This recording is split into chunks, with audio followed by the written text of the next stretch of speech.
अस्सलाम वालेकुम to all. उम्मीद करता हूँ आप सब खैर वाफियत के साथ होंगे। दोस्तों, हम आज की क्लास के अंदर करेंगे, चैप्टर का नाम है यूनिट नंबर 4 इस रैशनल इन सर्कुलर मोशंस। इसके अंदर जो सबसे इम्पोर्टेंट टॉपिक है वो है एंगुलर डिस्प्लेसमेंट। आपको सबसे पहले ये समझने की ज़रूरत है कि जैसे हमने लीनियर चीज़ों को पढ़ा था, linear displacement, linear acceleration, velocity, Newton की जो इक्वेशंस थी, इक्वेशन ऑफ द मोशन जिसको हम कहते हैं, जो भी लीनियर का डेटा था, अब वो सारा का सारा इंफॉर्मेशन हम सर्कुलर में अप्लाई करने की कोशिश करेंगे। तो उसके लिए सबसे पहले है लैंगुलर डिस्प्लेसमेंट। मान लें आपके पास एक सर्कल है, एक ऑब्जेक्ट यहाँ पे ठहरा हुआ है इस पॉइंट पे, अब वो यहाँ से चलते चलते चलते चलते यहाँ पे आया, तो उसने कुछ आर्क कवर की। इस आर्क लेंथ को हम कहते हैं एस। ठीक हो गया। यहाँ से लेके यहाँ तक का डिस्टेंस है हमारे पास रेडियस आर। सिमिलरली जब पॉइंट यहाँ से यहाँ पे पहुंचा तो उसने एंगल से कोई ना कोई डिस्टेंस कवर किया, जिसको हम कहते हैं एंगुलर डिस्प्लेसमेंट, और इसका सिंबल है थीटा। अब जरा देखिएगा, इसको हम डिफाइन ऐसे करते हैं कि theta is equal to S dividing by R. इसको इक्वेशन नंबर 1 कह दी। और theta is equal to angle determined by S, और एस क्या है? Arc length. आर क्या है? Radius. S is length, arc length, और आर इज द रेडियस, और उसको हम इस तरीके से लिखते हैं। अगर एक ऑब्जेक्ट कंप्लीटली ये यहाँ से स्टार्ट हुआ, गोल घूम के वापस इस पोजीशन पे आता है, तो उसको हम कहते हैं 360 डिग्री का एंगल कवर किया, जिसको हम रेडियन में 2 पाई भी कहते हैं, जो कि आपको अपनी स्क्रीन पे नजर आ रहा है। इसका मतलब रेडियन से डिग्री में जाना है तो 360 degree is equal to 2 pi radian. Similarly अगर मैं 1 डिग्री की बात करूं तो किसके बराबर होगा? तो 2 पाई डिवाइडिंग बाय 360 करूंगा तो मेरे पास इसका आंसर आ जाएगा 0.0175 रेडियन। जैसे मैंने अभी आपको बताया कि एंगुलर डिस्प्लेसमेंट होता है, वैसे ही एंगुलर वेलोसिटी भी होती है। Angular velocity, simple velocity is distance dividing by time, तो एंगुलर वेलोसिटी किसके बराबर हो जाएगी? Angular displacement dividing by time. अब जरा देखिएगा, इसका जो सिंबल है दोस्त वो है ओमेगा। ये डब्ल्यू की तरह लिखते हैं मगर इसको हम कहते हैं omega. Omega is equal to change in angular displacement dividing by change in time. Omega is angular displacement, angular velocity, angular displacement and time. अब जरा देखिएगा, यहाँ पे एक ऑब्जेक्ट था, अब यहाँ से यहाँ पे जब आया कितने टाइम में आया, यहाँ पे इंपॉर्टेंट एक फैक्टर अटैच हो जाता है जिसको हम कहते हैं टाइम। तो s is equal to theta is equal to S dividing by R, so omega is equal to V dividing by R के बराबर है। अब जरा देखिएगा, angular velocity is equal to rate of change of angular displacement.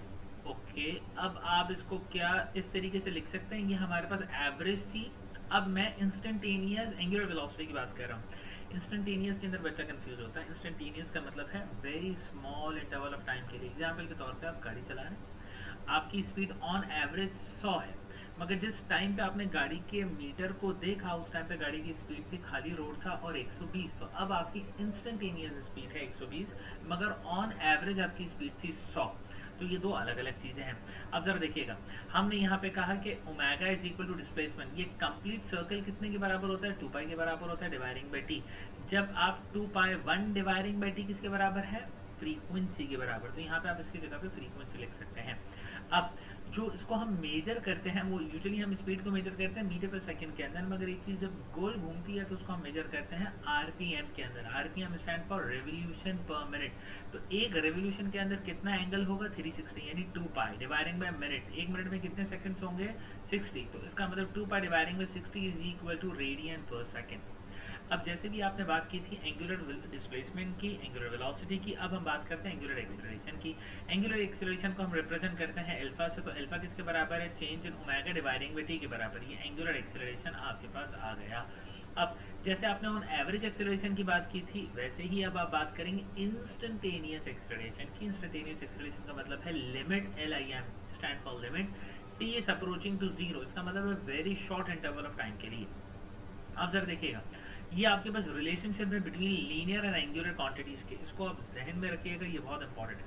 Theta is equal to S dividing by R. अब जरा देखिए, S क्या है आपके पास? एस है डिस्टेंस या डिस्प्लेसमेंट, जो कि लीनियर में होता है। Velocity is equal to S dividing by T, यानी जब आप डिस्टेंस को डिवाइडिंग बाय टी कर देंगे, ओमेगा किसके बराबर हो जाता है आपके पास? थीटा डिवाइडिंग बाय टी के बराबर। ये आपके पास लीनियर वेलोसिटी है, ये हमारे पास एंगुलर वेलोसिटी है। अब जरा देखिएगा, यहाँ पे हमने ये कहा कि omega is equal to S dividing by R. ये एस डिवाइडिंग बाय आर कहाँ से आया? थीटा। थीटा किसके बराबर था भाई साहब? एस डिवाइडिंग बाय आर के बराबर था। तो यहाँ पे हमने थीटा की जगह पे एस डिवाइडिंग बाय आर लिख दिया, सही हो गया। और यहाँ पे डिवाइडिंग बाय टी आ रहा है, आने दें। अब S dividing by R dividing by T into R, ये इंटू आर हम multiply both side with R, यानी इज इक्वल टू के लेफ्ट हैंड साइड पे भी हम आर से मल्टीप्लाई कर रहे हैं, राइट हैंड साइड पे भी हम आर से मल्टीप्लाई कर रहे हैं। तो क्या होगा भाई साहब? एस डिवाइडिंग बाय आर से आर कैंसिल हो जाएगा, ये एस डिवाइडिंग बाय टी बन जाएगा, ठीक है। एस डिवाइडिंग बाय टी ये किसके बराबर है? S dividing by T velocity के बराबर है। तो क्या आप कह सकते हैं कि velocity is equal to R times omega. v is linear velocity, r is radius and omega is angular speed. Similarly जब आप बात करते हैं v is equal to R omega, अभी आपने इक्वेशन नंबर 4 बना ली।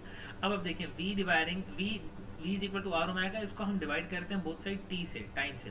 तो v dividing by t is equal to r into omega dividing by t। Velocity dividing by time किसके बराबर होता है? एक्सेलरेशन के। तो यहाँ पे a आ गया, r की जगह पे r। Angular velocity dividing by time किसके बराबर है? एंगुलर एक्सेलरेशन के अल्फा के बराबर। तो ये आपके पास दूसरी इक्वेशन निकली। जरा देखिएगा, equation number 4 v is equal to R omega, equation number 5 a is equal to R alpha. इससे मुझे ये समझ में आता है कि आपके पास वेलोसिटी लीनियर से एंगुलर के अंदर अगर आपको जाना हो तो r मल्टीप्लाई होगा। एंगुलर के साथ जब आप r मल्टीप्लाई कर देंगे तो अल्टीमेटली वो लीनियर क्वांटिटी बन जाएगी। इस केस में वेलोसिटी लीनियर बन गई। इस केस के अंदर जब अल्फा को r से आपने मल्टीप्लाई किया तो एक्सेलरेशन आपके पास लीनियर क्वांटिटी के अंदर कन्वर्ट हो गया। ये उसकी एक एग्जांपल है। इस एग्जांपल को हम देख लेते हैं। आपके पास एक हार्ड ड्राइव है जो रोटेट करती है 7300 आरपीएम से। इसकी एंगुलर वेलोसिटी आपसे पूछते हैं कितनी होगी, और इसके नीचे जो इसका रीडर हेड है वो अटैच है, लोकेटेड है 3.1 सेंटीमीटर फ्रॉम द एक्सेस से। What is the linear speed of point on a platter just below it. हमें एंगुलर वेलोसिटी के साथ लीनियर वेलोसिटी का भी सवाल है। इफ द सिंगल बिट, अगर एक बिट रीड होती है 0.55 माइक्रो मिनट्स में of the length, micrometre on the length, आपको इसके अंदर क्या निकालना है? How many bit per second. आपको बिट पर सेकेंड का डेटा निकालना है। तर देखिएगा, रेवोल्यूशन आपको बता दी कि वो जो डिस्क घूमती है अंदर उसकी रफ्तार है 7300 आरपीएम। एंगुलर वेलोसिटी आपको पूछनी है, रेडियस आपको पता है r, और आपको v पूछा है।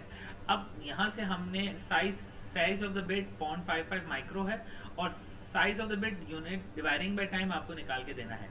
अब हमने यहाँ पे ये कहा कि भाई f फ्रीक्वेंसी किसके बराबर है? आरपीएम के बराबर। तो इसको 7300 रेवोल्यूशन पर मिनट को हम किस में कन्वर्ट करना चाहते हैं? सेकंड में कन्वर्ट करना चाहते हैं। तो मिनट में सेकंड कितने होंगे? 60 सेकंड्स आ गए। तो इसका आंसर आया 1 to 1.7। ये रेवोल्यूशन पर सेकंड है, और रेवोल्यूशन पर सेकंड मींस हर्ट्ज। ये आपकी फ्रीक्वेंसी आ गई। अब हमने बात की ओमेगा की। Omega is angular velocity. Angular velocity is 2 pi f। 2 pi constant है, f की जगह पे 121 आया। इसका आंसर आया रेडियन पर सेकंड। ये एंगुलर वेलोसिटी आ गई। ये तो 1a सॉल्व हो गया। अब मैं 2b की बात कर रहा हूँ, यानी पार्ट 2 की बात कर रहा हूँ। अब हमने बात करना है linear speed. v is equal to R omega. r radius आपको पता है, ऑलरेडी गिवन सवाल में मौजूद था। ओमेगा की वैल्यू अभी आपने निकाली है, वो है 764। तो इन दोनों को जब हम आपस में मल्टीप्लाई करेंगे तो आपके पास लीनियर स्पीड आ जाएगी, जो कि अभी हमने ऊपर डेरिवेशन में भी किया था। अब तीसरी बात इंपॉर्टेंट है कि ईच बिट, हर बिट को कितना टाइम लगता है भाई? 0.55 10 to the power 6 यानी माइक्रोमीटर, और इसकी स्पीड है इतनी। कितने नंबर ऑफ द बिट इसके अंदर जाएगी? आपको क्या बता दिया? 0.55 10 to the power -6 माइक्रोमीटर।